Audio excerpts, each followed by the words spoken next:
Welcome to Seventh Radio. We are back with Dr. Danny and the bro, the brain. We are beyond excited. I have two listener questions for her.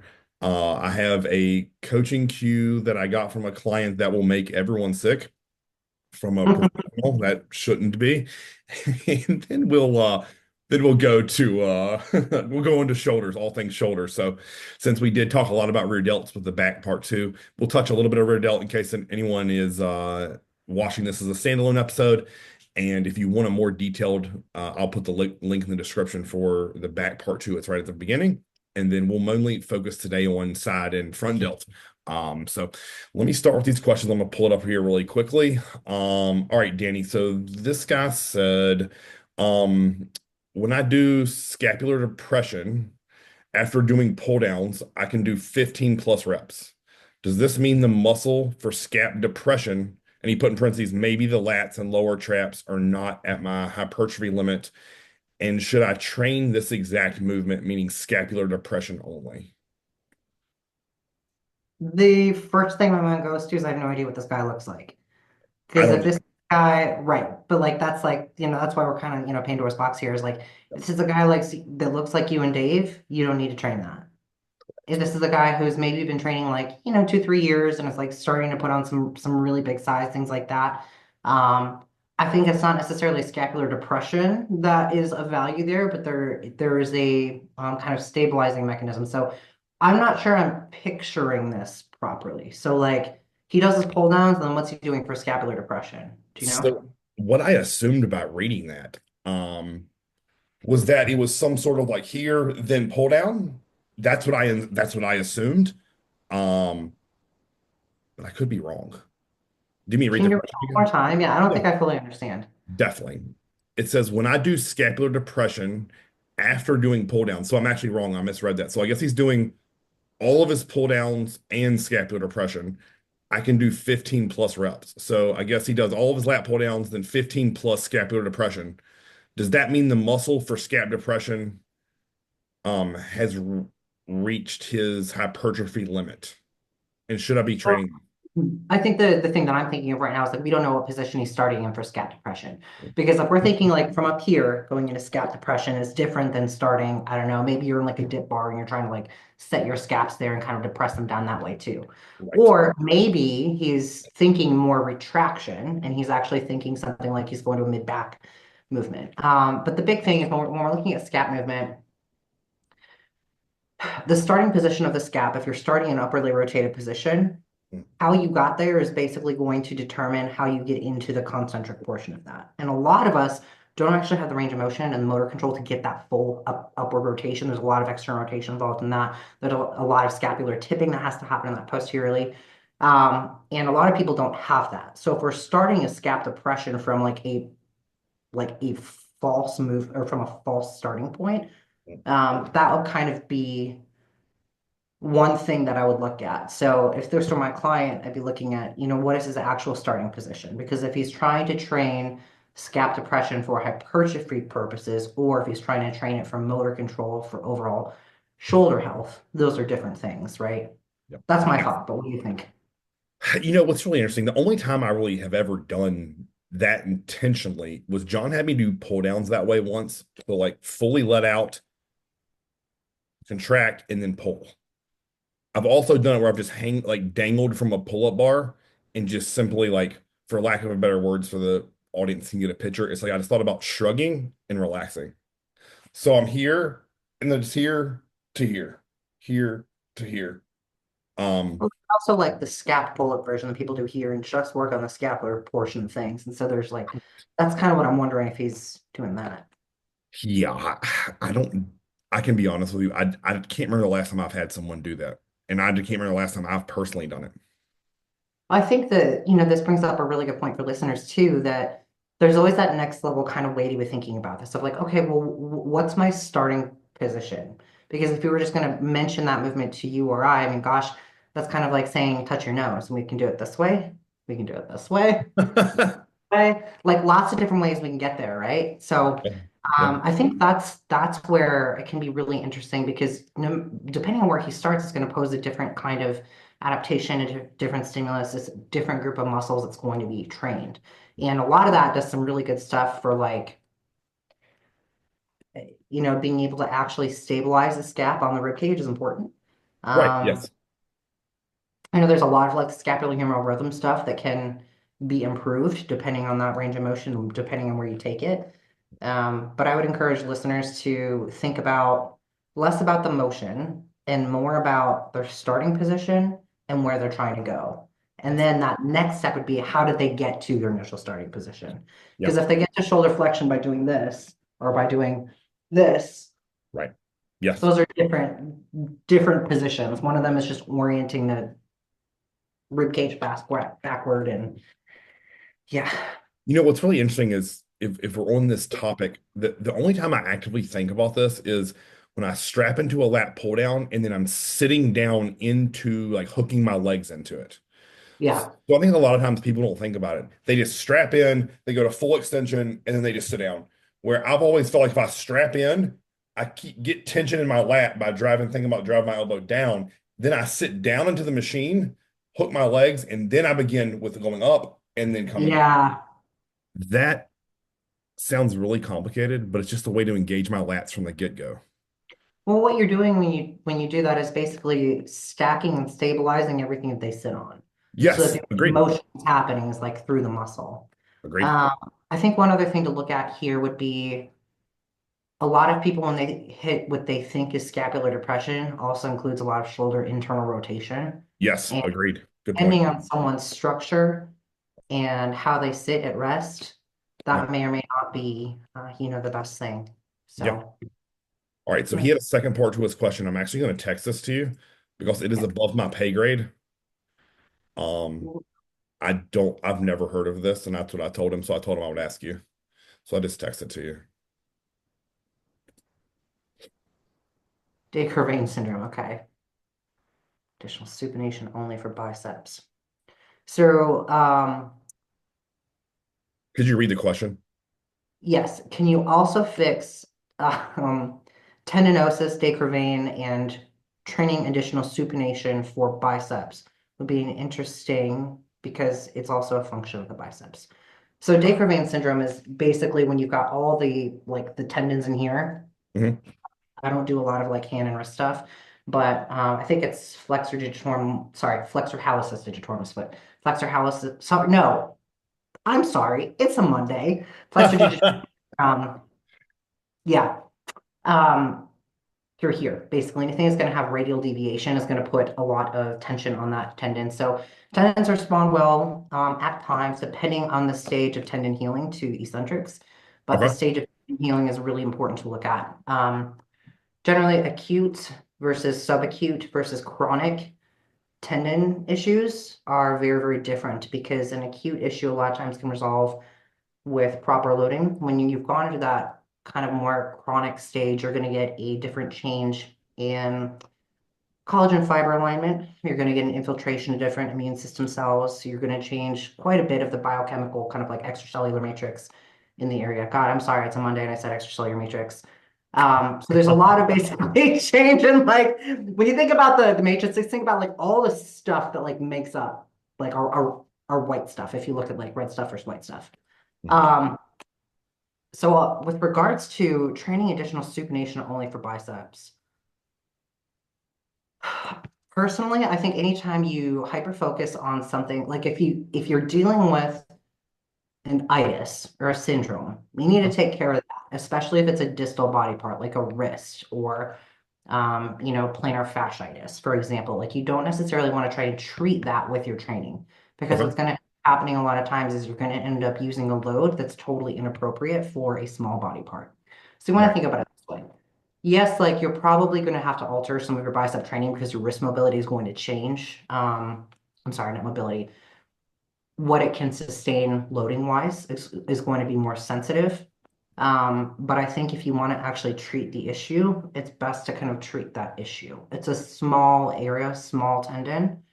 So thinking about loading it with stuff that would be involved with like bicep training is probably, am I making sense? Yes. Like small area. I'm all for like training as rehab. Like that's kind of my shtick, but Yes. the more distal something is, generally, the Mm, more you're going to want to let the rehab for that be the rehab and let training be training and like keep them a little separate. correct. I Does that mean, make sense? it does because a lot of times, they'll say what movement is king. And it's like, yes, you're right. But if you can't put enough load on your bicep to get a workout, then you're technically just training the injury. So it's not bicep training, is how I would look at it. And isn't that what you essentially were getting at? More like the overflow. Like Okay. I'm gonna put totally arbitrary numbers. Let's say someone's curling 30 pounds. Okay. Yep. And anything beyond 20, they start to get some like pain on the wrist area. Right. Yes. Driving more supination isn't necessarily going to drive good structural changes with the tendon. The Mm, biggest thing with anything tendon related, whether it's like tenosynovitis or anything along those lines, you really want to make sure that any load is going to change the collagen structure kind of organization. And you want to make sure the loading strategy is like kind of keeps it right in line with where it should be. right. So that's where I think adding more and more, like, trying to get two, three-dimensional with that is probably not the best. You're probably going to want to isolate that a little bit more and use a load that's appropriate for that area rather than saying, I'm going to do more bicep curls. Like, if you're going to do your curls, even if your load is limited, there are other ways to still train your curls, right? Right. Yes. Yes. Does that make sense? Yeah, and I can tell you this, if this or this, anything through here is fucked, I don't want to take a heavy load and supinate it. Dude, I went through, so I fractured the hook of my hamate here, Okay. which is not a fun place. There's a lot of nerves that run through that area, and gripping anything with my left hand still just feels bad. So anytime someone has something wrong with their wrist, and they're like, "Yeah, my grip sucks," I'm like, "Strap up, like, Right. please." Yes. Um, Yes. because that's shoulder health, that's elbow health. There's a lot of really important stuff that happens based on what happens at our hand. Yeah. Agreed. So, Yeah. All right. So but hopefully we answered that for both his questions. Yeah, I think sometimes it's just like better to back out of those weeds. yeah, I mean, I think the hard thing is that like people generally want to train, right? And I think Yeah. I like to make training again the rehab. Like people come to me and like, oh, I have like, pretend they're tendonitis. I'm like, get ready to train legs. Right. Yeah. But for something like that, that's a small area. And so you want to make sure that the load you're using is not going to overload that area. Yes. Um, Yes. so thinking about the tissue that's involved, something like a tendon or tendon sheath is different than muscle. And even thinking about tendons, like they all look different. So the Achilles tendon looks different than the pec tendon. Right. Quad tendon looks different than the adductor tendon. Yeah. And how short, how long, and the shape of these things goes a long way in determining how you go about loading it properly. I mean, how I think I would characterize that is like, I'm a big like sledgehammer guy, but sometimes you do need a Hold scalpel. on. Hold on. That was the most accurate way you could have depicted yourself possible. Yeah, yes. My entire life with a sledgehammer. I'm a big sledgehammer guy. I need to, Yeah. Angel always jokes like it's like total Thor's hammer is how I operate in life. And I'm like, yeah, man. Yeah. Because when I was younger, I looked similar to Thor. Uh, Not now by any means. I know you're probably closer now, but Yeah, physically, yeah. From the head up, I looked more like him when I was younger. So, all right, so this is funny. I just wanted to share this with you to see if you've ever heard it. Like, so one of the guys that I know, I made a video on the proper range of motion for RDL and a quick way to like determine how to do that with a wall. And he said every time that I go to do RDL now, it feels horrible. And ever since my physical therapist told me that I had to keep my shoulders fully retracted, oh, my sorry. deadlift, yes, yes, that was my fault. Like he said, as soon as they gave me that cue and I've been working on that, like it's my deadlift and RDL has felt terrible. Do you agree with that coaching cue? And I was like, absolutely not. Yeah. No, not at all. Let's hear your breakdown. Just not stop listening to that person is my breakdown. Like run fast. That Uh, works if you're using like 20-pound dumbbells. yes, right. That's about the limit. Yeah. Good luck keeping scapular retraction with anything 4 plates and above. Like, I'm sorry. Like, and if you can't do Yeah. that, everything's relative, I guess, right? Like, I say that with you because you've pulled 4 plates for rounds. So I don't think twice about saying that to you. If you're deadlifting anything remotely heavy or strenuous, there's no way you can remain that in that posture and achieve any type of muscular contraction that you're after, in my mind. Yeah. Let's It's just break it down to like a very biomechanically not simple, advantageous to lifting, right? completely. Yeah, So what the PT probably meant is they probably wanted a person to keep their lats engaged, but given they've never touched anything heavy, they're like, oh, just, squeeze everything back there. right. Let's Yes. break it down. Like if you're listening to this, if you squeeze between your shoulder blades and you retract your shoulder blades, feel where your rib cage goes, where your center of mass goes. Oh, yeah. Forward. If your center of mass is going forward already, Yep. you're not going to have any space for it to go more forward so your hips can hinge back. It's Correct. all about levers game, but it's the levers game superimposed on top of it already forward pushed rib cage. Right. So that would be kind of my breakdown of that. And what's funny about that is I think so many don't understand the fact that when you have weight in front of you, meaning on the front side of your shin, and then you're taking your Something else has to torso, go back. right. Correct. Like, I always want to say, do you understand physics? And I know that I'm a big meathead guy, but at the same time, like, I understand how fucking gravity works.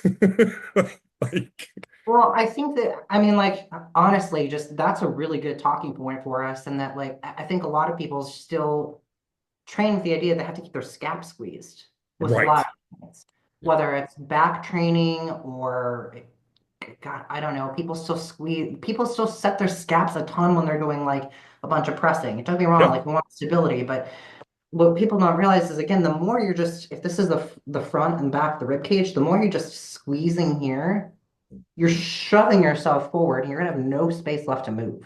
Right. And the Yes. best hypertrophy movement is always going to be about creating the most space so you can take up and contract through the most space. If you're already eating into that, you're not going to have much left to move into. Right. Yep. It's And like, and as we progressing it bigger, we're naturally shutting that down even more. So you're mhm. like, yes, I know logically that makes a lot of sense to you and I because we understand how things should work. But it's really frustrating, I think, when someone goes to like what they view as a professional and they give them really shitty advice. Yeah, You I know, know. like, I talked to a lot of people who have been to PTs. I'm like, oh, my PT said that when my back hurts and I do squats, it's got to be this way. And it's hard. And as much as I dog on social media, I mean, like honestly, thank God for social media and the internet because that's where if they don't have access to someone good around them, like maybe we can help. yes, Um, but the other component to that keeping scap squeeze cue is what's a big component of like heavy hinging is like bracing, right? right, yeah, yeah, If your rib cage is shoved forward and you can't actually use serratus to let it expand posteriorly and laterally, right, you're not going to be able to get a good brace. So right, there's always kind of a secondary and tertiary effect, and that'd be something else I'd encourage listeners to do is like if you're thinking about using a muscle for something, just for experiment's sake, like squeeze the crap out of that muscle and see right. what it does and where it puts your body in space, and then try doing what you want to do from that position. And that's probably going to be a good idea to indicate if that's actually a good cue for you or not. I don't know if that makes sense. Yeah. If that person was standing in front of me, I hope that it was a miscommunication, Right. to say the least.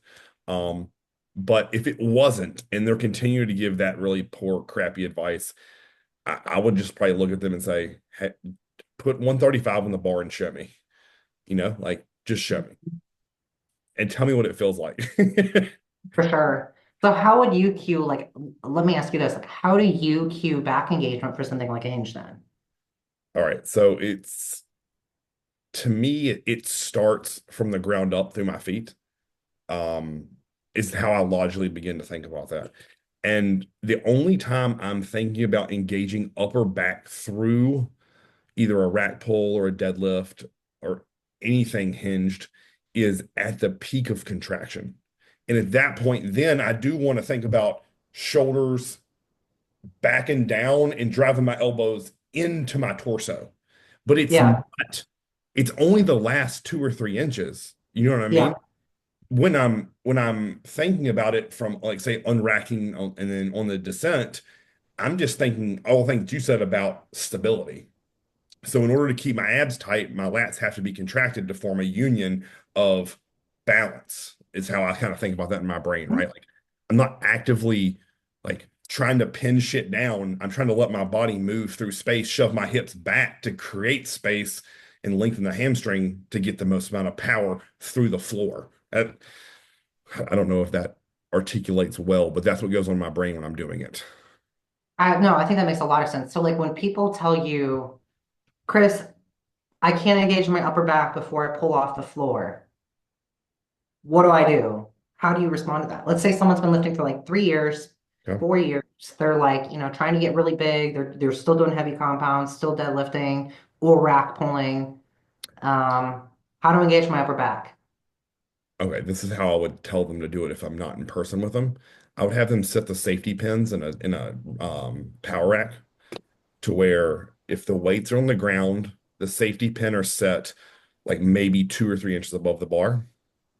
And then I have them pull into that isometrically and find that tension point of upper back.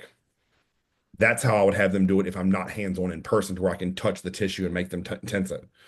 Because that isometric contention tension of pulling against those safety pins are going to force you to find that. And you only do it with like say 135 or shit. You could probably even put like 25-pound bumper Bar plates on on it. there. Yeah.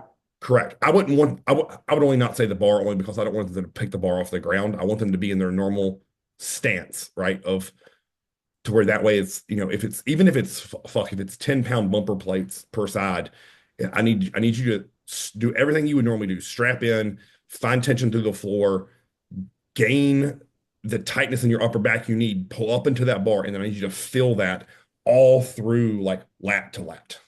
Mm-hmm. That's how I Feel would. lat to lat. I like that. That's a really good visual. Love that.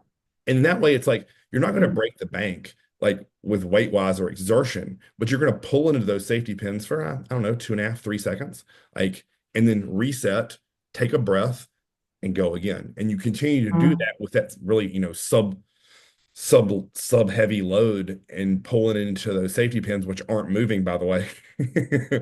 And that's how I would teach it online if we aren't in person. What would Love you do? I would love to hear how you would do that because I usually, think that's a great suggestion. So that kind of um, overcoming isometric action is one that I use for a lot of like rehab type things. I have not thought about that in that context in terms of like how to engage your back for a deadlift, or even if it's not engaging back, like how do you find a better hip position? Like what right. should that feel like? Because a lot of people really, depending on again their pelvis structure, they're either great at hinging or they're bad at it. Mm. How do we optimize that a little bit? And like, lower weight, but like finding that threshold of, okay, yeah, that's where I want positioning, where I want things to be. Um, I really, really simple cue Okay. that I use just from back in my powerlifting days is pinching a penny in your armpits. Oh yeah, yes. Like Great. super simple, right? Because I'm a motor moron.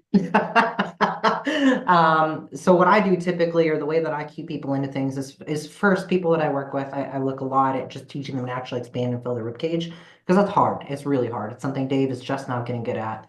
Um, but like finding that in the bottom and getting hip position in the bottom and then getting the penny pinch with the foot pressure Yes. kind of simultaneously.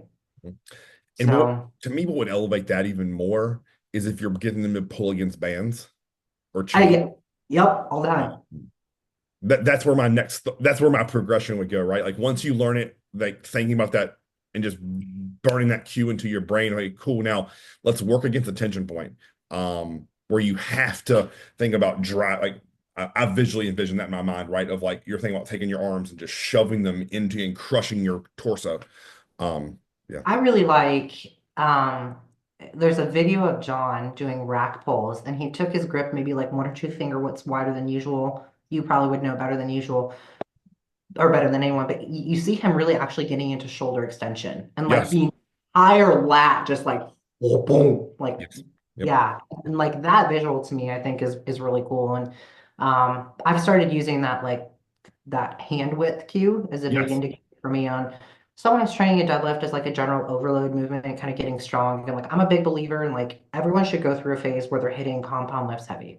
Not everyone, but a Yep. lot of people benefit from it. Yep. Um, and differentiating that between something like a rack pull for hypertrophy purposes, Yep. um, Yep.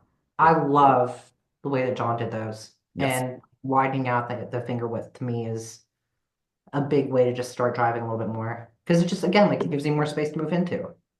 We would do that on the Smith machine. We would do that with a Mhm. hex bar, like the big, that big primed hex bar that they make. Yeah, yeah, yeah. We would do that with that. But I'll tell you what's really cool is where I learned that before I went to him, I had a program where I really wanted to bring up my deadlift. So what I would do was I would take just inside of like say a snatch grip deadlift, and I would do those ISO holds against the safety pins, but like do it mid shin to teach that. I Position. do five of those ISO holds for 5 count, and then I'd immediately step back and do explosive deadlifts off the ground. So, you just start at 2 plates and start adding quarter and plates until you lose speed. And dear God, like that activation of the snatch grip rack pull against the peg into your deadlift made you feel like you could rip the world off the ground. God, I bet. I Yeah, bet. yeah. You So have done so, you have literally done every type of training imaginable. It is just so cool getting to talk with you about this stuff. Because I don't think people fully, I don't know, maybe if they follow your channel, maybe they do, but I don't think they fully appreciate like how creative you are with your training. We were talking before we got on this call about, I was like, man, I can't wait till I'm like really back in a rhythm and I can send you that text. It's like, hey man, like I'm ready, let's go.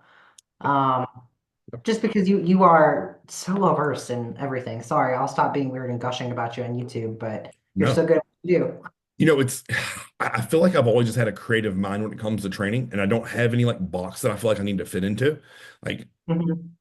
and I think that's what it's so exciting to me about it is like when I think about that programming that I wrote for myself and did, like I don't know what even made me come to like think about doing that, but I was like, huh, I bet that'll feel really cool. And then, my philosophy is like fuck around and find out. Like, let's just do it.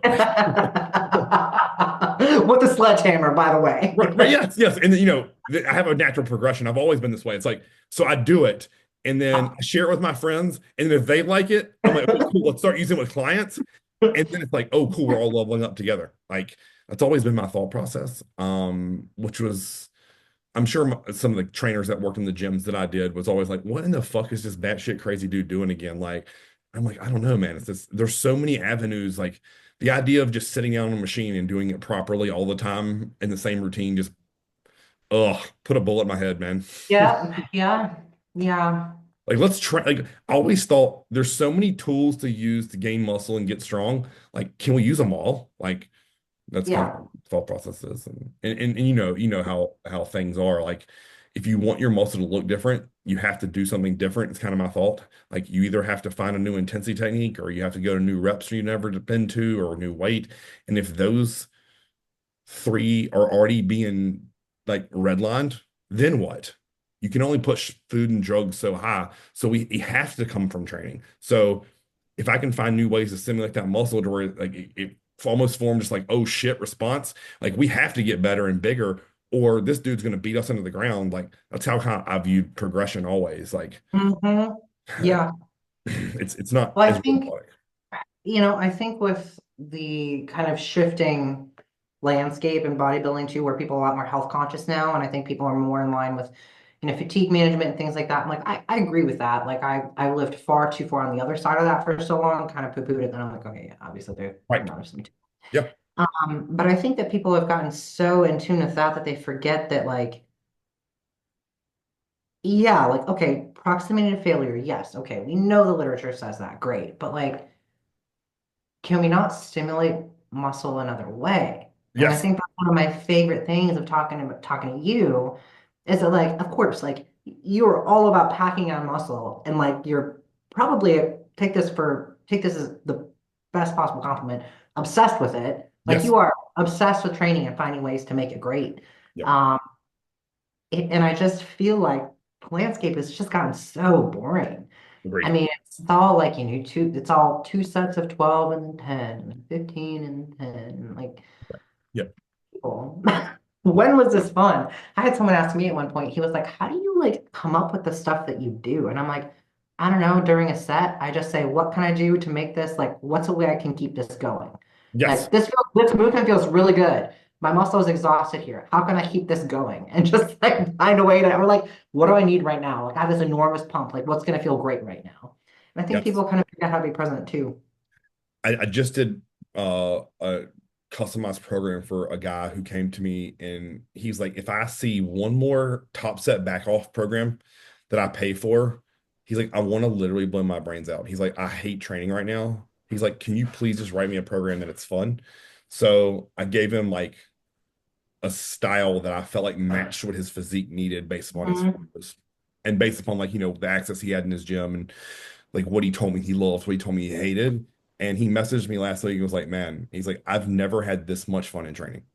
Mhm. He's like, you just find ways to attack a muscle that's so outside the box for how we're told it has to be done. And I said, hell yeah, man. I was like, we can do it some top set and back off. We can do some volume. We can do some stretching and lengthening. We can do weighted stretches. Like, and then we can just take a set and decide, in the words of John, like, just go batshit crazy. Like, like all Yeah. those can flow in a session and give you variety and keep you stimulated, but at the same time, your muscle is blown the hell out of the water. And it's like, wow, like that really feels good. I'm like, Yeah. yeah, yeah. Yeah. I Yeah. want you to leave the gym feeling worked, but at the same time, I want the muscle feeling exhausted, and I want you to be mentally stimulated in a positive way. Hmm. Like that's kind of I've always how I Yeah. thought about it. I'm not that person who naturally wakes up at like 5:30. Like I'm not. I wish I was, but lately I've had to be because for me to get to the gym, it's like I got to be out the door by 6:15, 6:30. Right. And which for me is early. I know for a lot of people that's like fine, but um getting training done and leaving feeling that much better, it really does, I think, make the day that much better after training. It's the And best way to start it, like in my opinion. it really is. Yep. A lot of times It's people ask me, like, Chris, like, why do you go in the middle of the day? Why have you always loved that? And when I first started originally training in the middle of the day, it was because that's when the gym was dead. You let the lunch crowd get through, so 12 to yeah. 1, then they all leave. And then the gym's relatively, at least the one I worked at, was relatively dead between 1:15 and like 3:30, because that's when our teachers would start to roll in. So I always trained then. Um, and then it just felt right because it was like, oh, cool, you get 3 meals in, you get at least a gallon of water. Training is great. And then it like morphed into, for me, it's like, all right, cool. When I'm training my morning clients, I have something to look forward to in the middle of the day. And then Hmm. all my clients after training, I'm so on an endorphin release that that energy bleeds into those sessions and they feel how much I want to help them. So Hmm. it was pretty interesting how that ended up working out in my favor. Yeah, that's so interesting. When I was working in a clinic on my training days, this is back when I was powerlifting mostly, but who didn't listen to and love John at that time too, Yes. right? So Yep. anyway, I know like towards the end of the day, the morning would start strong and wane off a little bit coming into lunch and you get back and probably about the last three, four patients of the day, I was like starting to get really excited to train. Yep. Uh, Yep. yeah. Yeah, I remember early in my training with him when we were doing lots of chain squatting, like on Thursdays when we would train legs, it's like I'm like, okay, cool. If I can just dominate these two really hard sets of leg curls, I get to chain squat next. Yeah, yeah, yeah, Yeah, yeah. like a kid at the candy store, like, and I don't know how familiar you are with his like the original Word documents. Like, did you guys ever see those? I did, yeah. Okay, perfect. So I would print those I'm out. sure Dave has too, yeah. Yeah, so I would print those out, and how I would do it to where I didn't think ahead, even though I knew the whole session and what was coming, because I kind of methodically worked through it in my brain. When I would get to that exercise, I would take that piece of paper and fold it to where I could only see the paragraph that was the mission, right? So if it's a leg day, like it's going to start with leg curls, it's going to probably go into a squat, then a leg press and a hack squat, and then some kind of RDL, right? So I would fold the paper to where I can only see that paragraph or two of that exercise. It's like, okay, cool. Like then I would check that off. And then you fold it down, you move to the next exercise. And then when the session was done, if I viewed it as like me accomplishing everything I wanted to out of that session, I'd ball it up and throw it away. It's like I beat that thing in the fucking ground. It's now trash. Or I would have a subpar session or I'd miss an exercise or reps or whatever. I would keep that shit on my desk and look at that bitch all week until it was time to attack it. Yeah. Yeah, yeah, yeah, yeah. That's a That's weird how obsession, but that's how it worked well for me. No, I love that. I think that, so before working with you, writing in all my own training and things like that, there was a couple of things I really wanted to get out of the week. And I got that, and I think for everyone, it's like you get your one shot, right? Yes. And if you Yep. miss your shot, it should bother you because it essentially means you didn't show up for yourself. Yes. And if you didn't show up for yourself, how in the world are you going to show up for the people the rest of the day? Yep. And I think for most people who train the way that we do, in some capacity, they're leaders in their community, they're leaders in their family, at their jobs, wherever. And so being able to show up is so important. But yeah, it should bother you if you really muck that up, right? And it shouldn't be shaming, like, oh my God, I'm so bad, but like, dang, I gotta get after it next week. I don't know if I've ever shared this with you or like a thought process. Like when I first bought my very first program from John, it was not cheap, which is I always laugh because when people see our prices now, they're like, "Oh my God, it's $200 for a program." I'm like, "Yeah, Yeah. it used to Weren't cost they like 800 back in the day? 600 the first one I bought from Yeah. him." And When you think about how much, sorry, go ahead. no, no, finish. We're gonna say yeah. I was going to say, like, the way those programs are laid out and how much detail goes into them and how much thought goes into them, it's not like you're paying $200 for someone to tell you to do a top set and back off set. Yes. Like, that's different. Oh yeah. Agreed. Agreed. So I remember the first questionnaire I gave to him, like I made a vow to him and myself that I was gonna work that program as hard as humanly possible.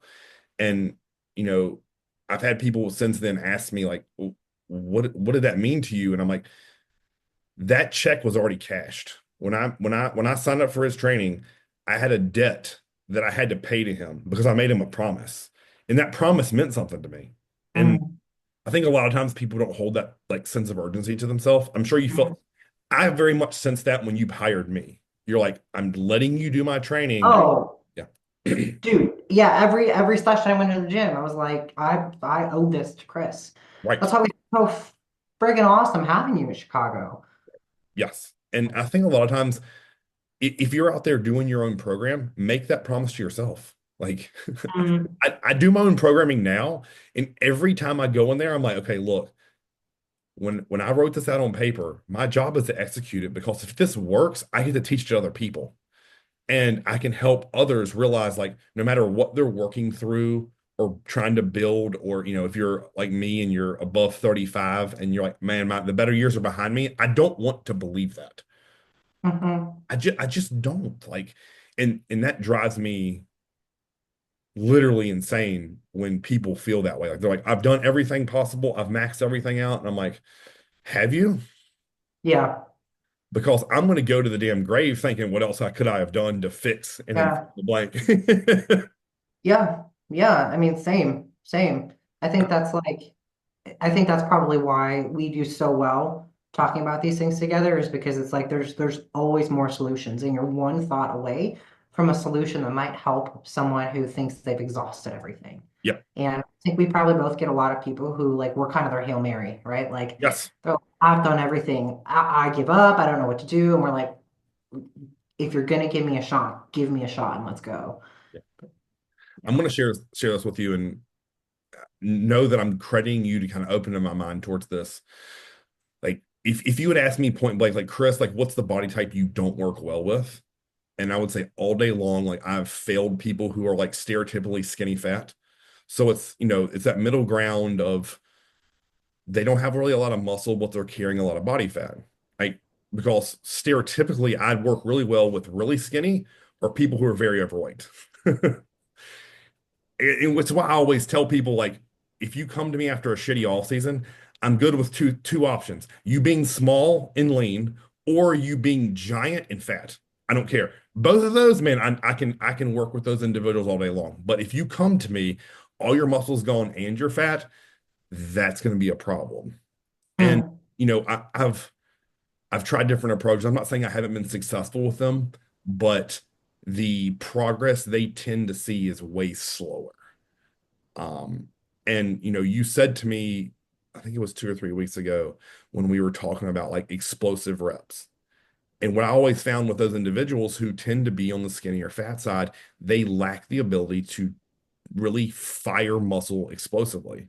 So what I've seen as a correlation is those two things are unified. So what I heard in that conversation from you is not only am I giving them wrong training protocols, but I have to figure out the macronutrient breakdown and timing for those individuals and then work that in with the training you were talking about. And then maybe that is the key to unlocking that door to help those people out efficiently. Yeah, I mean, there's probably some biochemical stuff with that too. I mean, like their insulin sensitivity is not going to be in a great place, and Right. if they're not big, not only is their insulin sensitivity bad, they don't really have anybody to shuttle that glycogen, right? Correct. So Yeah. yeah, yeah. So I think with them, I've been really into. I've been kind of on this kick lately of like energy systems development within bodybuilding Mhm. because a lot of people are talking ESD within like CrossFit or like High Rocks, which cool, but like what can we do better with that? Right. That is not only going to improve nutrient partitioning, but is going to improve kind of the overall look. And how does that get superimposed on?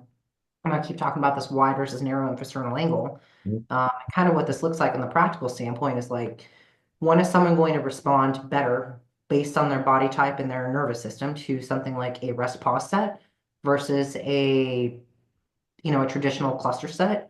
Right. It's maybe like, a dead stop versus something that's just a really, really long extended set. Because all of that is glycolytic, right? Yes. But how do we decide if we're trying to create these changes in people that are going to do things like improve insulin sensitivity, give them some place to put that glycogen, stuff like that? How do we start to make some better decisions in training? Because most people that we work with, at least I think, the average American is not even American. I would say the average adult is kind of in that skinny fat phase. Right. So And we've got to go ahead. so I was actually talking with a group of coaches who honestly I respect all their opinions, but I was very unsatisfied with their answer. Like, so what I was proposing to them is I was like, the problem with that group of individuals are as a coach, do you say, okay, cool, like let's get all the fat off you? And then you do that and they're like, oh my God, I'm so skinny. This is pointless. Like I look horrible. Or do you begin to smash them with like a surplus and then they get fatter because their insulin sensitivity is so poor, right?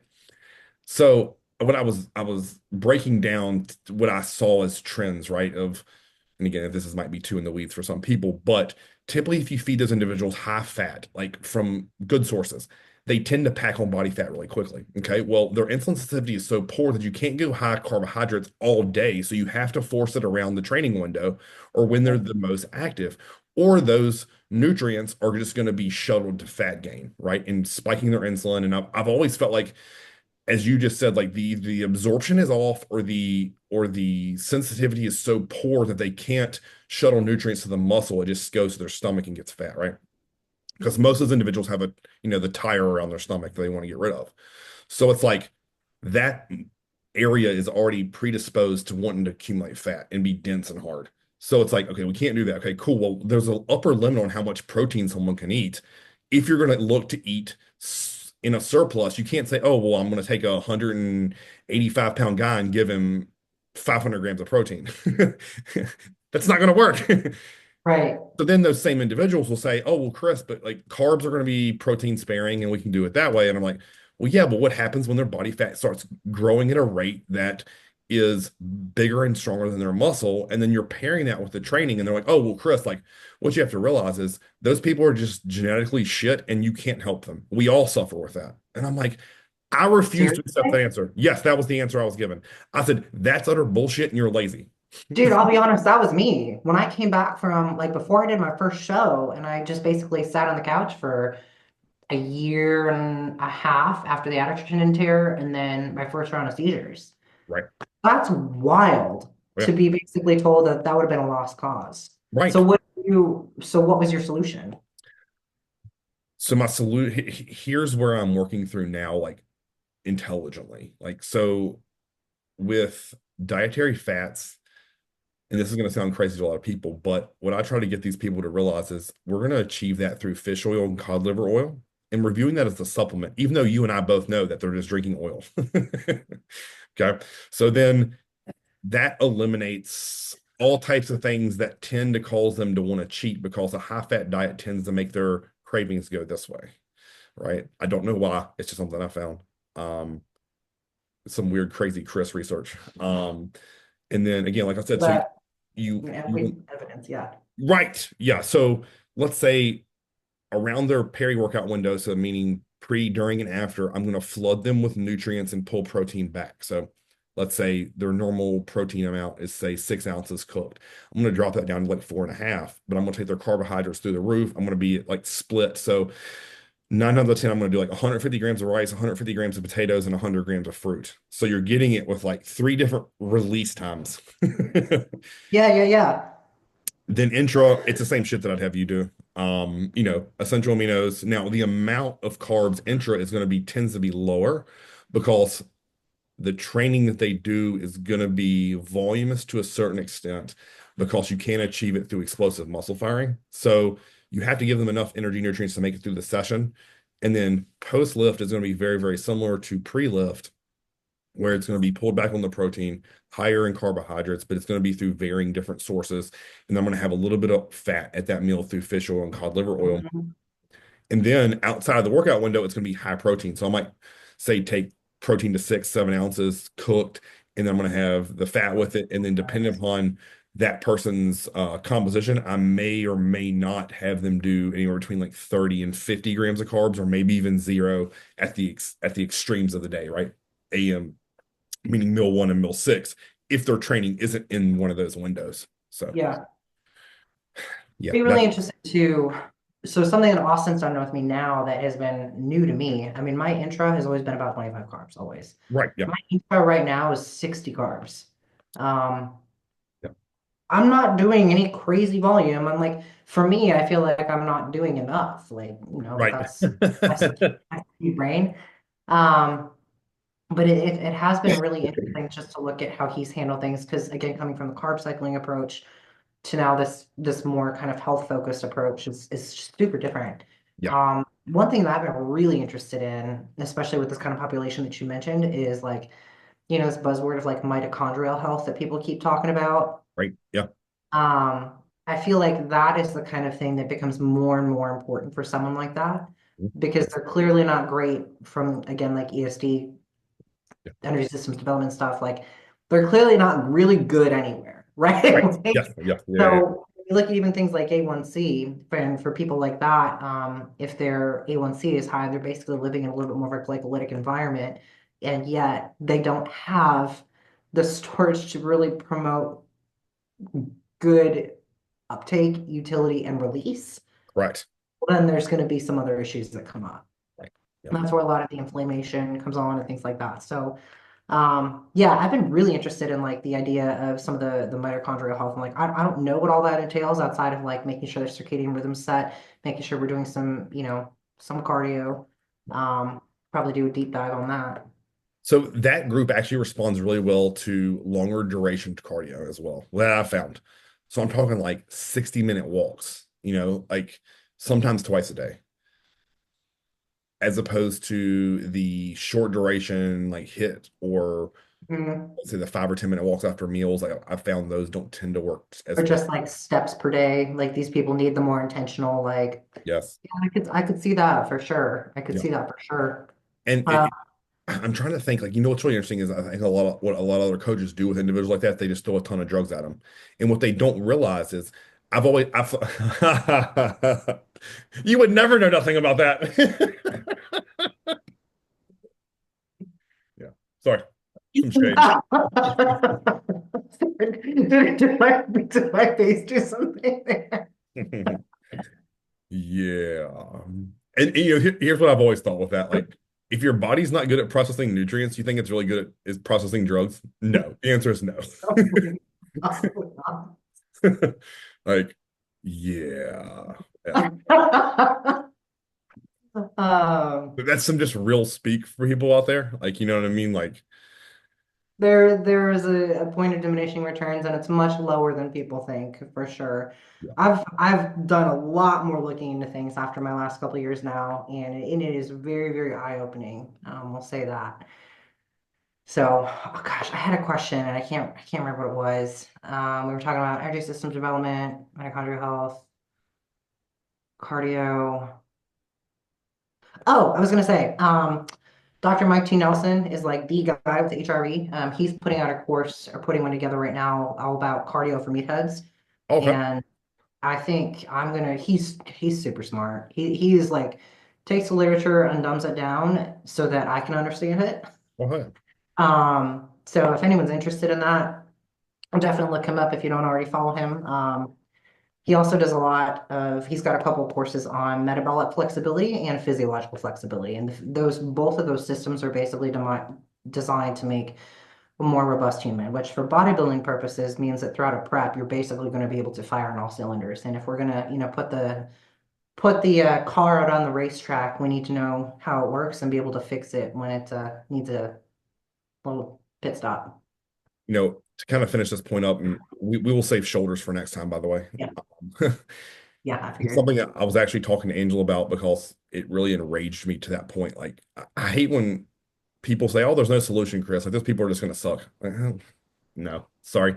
Yeah. You just aren't patient enough and diligent, or even want to challenge your intellect enough to figure the solution out. That's kind of my thought process. Like, because here's what I said to her. And I said, imagine you're one of those individuals and you work your face off and the results are at a snail's pace.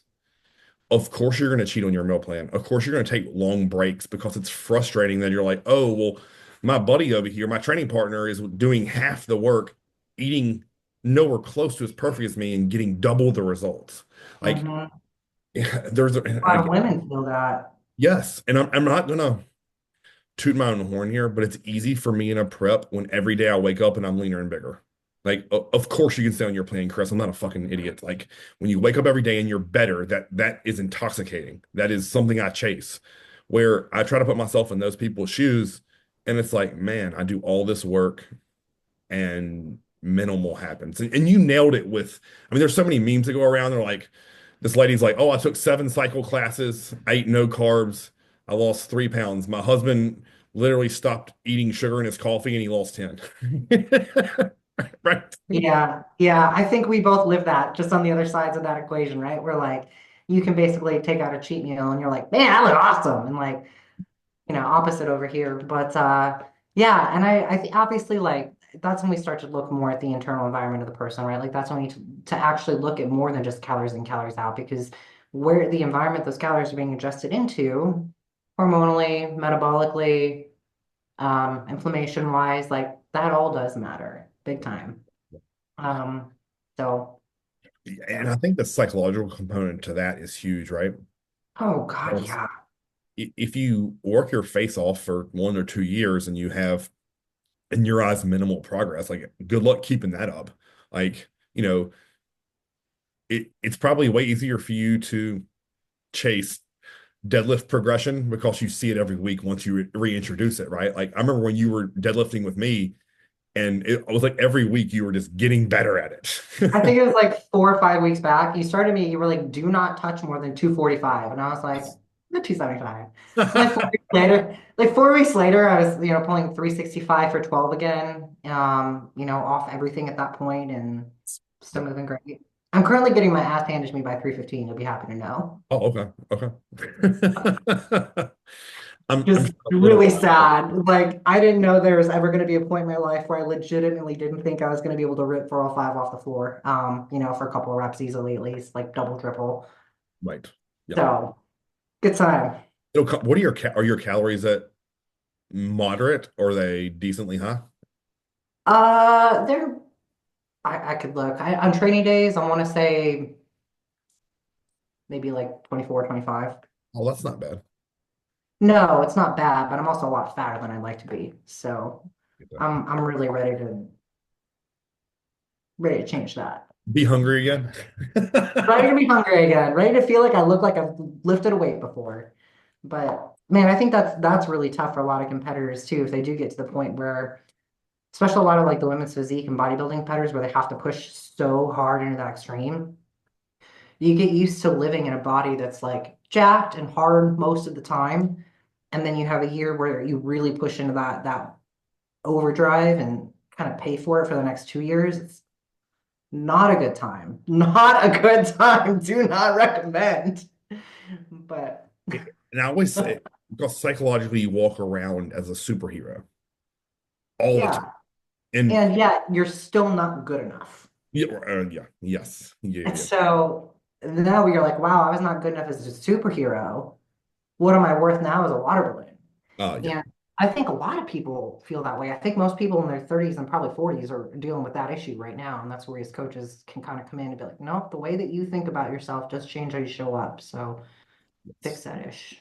And I think like, that's something that drastically changed my outlook on as I've matured as a coach is the older my clients get, the leaner I tend to get them or keep them. Keep them is the better. Mm, And you do that for multiple reasons. For one, I do it for health, right? Because if you compete at say 260, you don't need to be over 300 in the off season. You know, you just don't. Like if you're 40 years old, like why are you getting that heavy? Like stop it, cut it out. We can just be tighter with our meal you've plan been training that long, you're not going to add that much more size anyway, likely. and let's just be strategic with it. Because at that point, like you should be becoming to where you're working on refinement, where it's one or two body parts you want to change the shape of or the size or density of, and everything else you either want to maintain or get up a little bit, like, substantial, not substantially, but you want to improve it. And to me, like, I'm sure you feel the same way, is the more reps we do, the better quality that muscle gets, even though it may not get bigger, it'll appear bigger. Because I don't believe my legs may be as big as they've ever been. Like I remember back to taking some photos when I was at Gold where my legs were absolutely enormous. If you put a tape measure around them, they were probably maybe a little bit bigger than they are now. But now my legs are so much more complete that they look better. So it's one of Mhm. those things where, you know, I kind of view it as like I had a ribeye as far as my muscle, and then now it's more like flank steak. Yeah, So yeah, yeah, yeah, the size of it's no different. It still weighs 12 ounces, but it's a different look. for Um, sure. so that's something I really encourage everyone to like think about as we age, like maybe consider staying a touch tighter, learning ways to think about longevity and health with your meal plan. And then that way you don't have so much like swing of rebound to prep. It's just kind of flows, like ebb and flows of being shredded and then not being so shredded is And the better still way. being like Yeah. good. And Yeah. I think that's why I will say this before I leave, like just for everyone out there, like when you had that break between Tampa and the Olympia, like I was screaming on the inside because I was like, please, I wanted you to rein things back in. And I know that was out of your control, by the way. But I'm like, we don't need to do that. Um, I mean, yeah, it's hard. I think that's probably where I, as an athlete, tried too hard to be coachable rather than doing what I need to be right. I mean, I went and I spoke at a coaching summit 2 weeks after Chicago, and I was so inflamed, Yeah. and it never came out, never came off. Um, Because is my memory right? Like, didn't you tell me like you couldn't get your rings on or off? Or I feel like something it was, yeah, yeah. And Some of that was thyroid. Some of that was that I didn't know that I had the autoimmune stuff. So like I can't get my rings on and off today. okay. Right. But that's just because my joints are like, double the normal size today. Oops. Right. Um, um, but I mean to have that happen that acutely when I was lean, just inflamed still is not good. No, no. And you think about like how I thought about that in the moment was the stress that was on your body to like you didn't accumulate body fat that fast, but it looked and appeared that way. Oh, it looked awful. Yeah. Um, I was actually so one of the guys at the summit was Serrano's son-in-law. Oh, okay.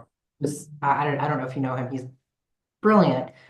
He's a chiropractor. He's one of the few people that I would just trust implicitly, like, Roto, what do I need to do? Look at my blood work, fix it kind of thing. Yeah.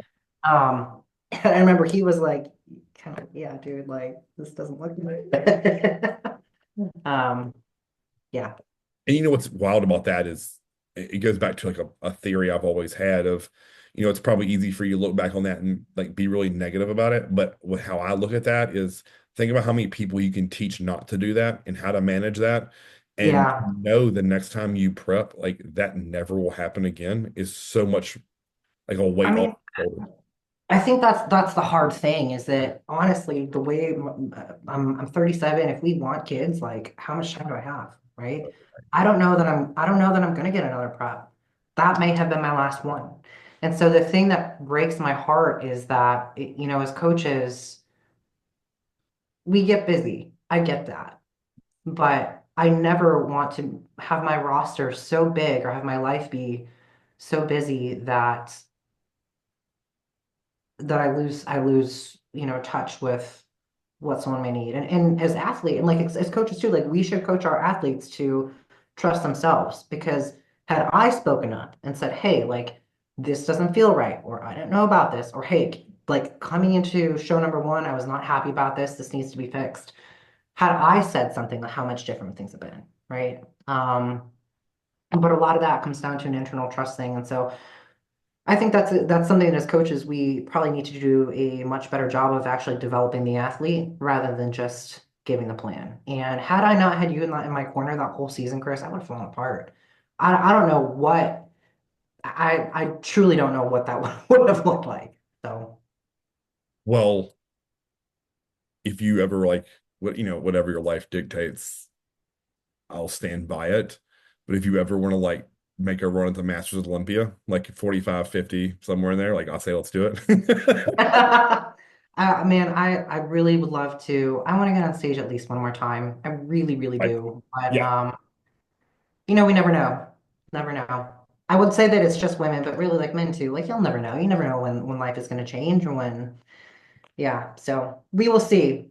Even We within will. a prep, I think people go through that. Like, oh, this is it. This is the last time. I'm never going to do it again. Well, I thought last year I was going to do Puerto Rico Pro just to get the monkey off my back and then be done competing. And then Oh, that right. got out to Chicago, and then I Right. won that. So, oh, I guess I'm going to Olympia. Like that's cool. Um, I don't know. I really hope that I can look at my pictures of from the Olympia and go, that's not the last time I'm going to be on stage because that was a really shitty showing. Yeah, but that's what yeah. I mean, I think I called you like in tears that week, didn't I? Yeah, I was riding to the gym. Yeah, you did. Yeah, that's Yeah, not I thought good. it was at that point, I think I thought I was gonna fly to there and get you squared away the best I could. But then it ended up Yeah, yeah, things came to kind light. of settled out a little bit, sort of. Yeah. Yeah. I was no longer needed. Let's put it that way, in terms of Um, that respect. yeah. I mean, to be fair, honestly, I think some of the stress, like the day of the show, they ran super, super late. Yeah. I like sprinted from getting my hair done to getting on stage. No pump up, no salt. I was too diuretic up.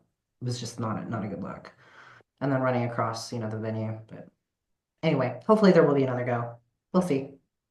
It's I watched this really cool video of like it's Ray Lewis after they lost the AFC championship to Mm, Tom Brady, and he's like in the locker room talking to the team, and he's like, God doesn't make a mistake. No mistake was made today. And I think mhm. there's a lot of like serenity and peace in that. And to Oh, always, always. no matter if, people out there are listening are religious or not, like to know that there's a power out there that everything's for a reason, and we just have to be patient and humble enough to accept why. You know? Even if you're someone who doesn't believe in any sort of a higher power, I think just to be able to look back and say that no mistakes were made. Yes, How often do we look back at things and go, God, I should have done this, like this could have been better? Of course, right? I think that's human nature, and especially for someone who's rooted in self-betterment, right? But when does shaming yourself rather than like bettering yourself make a difference? correct. Yeah. So yeah, just having them, I love that. No mistakes were made.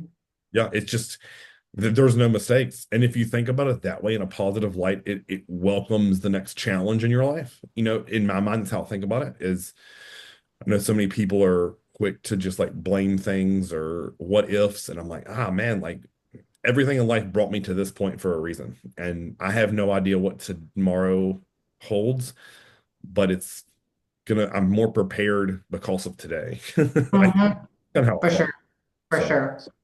I think that's how we Cool. end. Yeah, that's a great way to end. Yeah. All right, we'll do shoulders next time. Sorry I lied at the beginning. It is what it is. Later, guys.